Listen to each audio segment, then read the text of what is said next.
অনেকে আবার একটু ভিন্নমন্যদের হুজুররা আবার দেশ চালাই কথা কয় কি কয় হুজুররা দেশ চালাইছে দেশের টাকা চুরি করে, হুজুররা দেশ চালাইছে রডের বদলে বাস দেয়, হুজুররা দেশ চালাইছে দেশের ভিতরে ফেসিজম প্রতিষ্ঠা হয় না, হুজুররা দেশ চালাইছে দেশের ভিতরে শান্তি সম্প্রীতি মায়া মহব্বত উন্নতি অগ্রগতি ছিল, মানুষকে মুক্তিযুদ্ধের চেতনার নামে বিভক্ত করা হয়।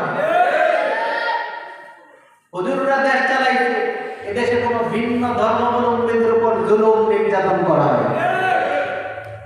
আমরা যদি জুলুম করতাম এই ভারত উপমহাদেশে আমরা 800 বছর শাসন করছি না কথা কয়শো বছর, তা আমরা জোর করলে আকাটা মালায় পাওয়া যাইত, যাইতো বলেন যাইতো পাওয়া যাইত সব মুসলমান হয়ে যাবে।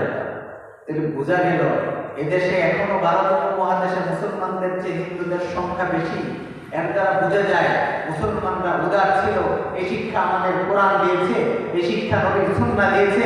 আমাদের নবী শিখিয়েছে শান্তি কাকে বলে, ভালোবাসা কাকে বলে, সম্প্রীতি কাকে বলে, সহাবস্ত কাকে বলে, হিংসা বিদ্বেষ মারামারি কাটাকাটি ইসলাম শিখায়। আমার মনে করেন না হাজারে টাকার তসবিহ নিয়ে সবলা সবলা দফা এগিয়ে ইসলাম, গরমে নরমে মিল্লা ইসলাম কথা নবীর বক্তব্য আজাদ রাখো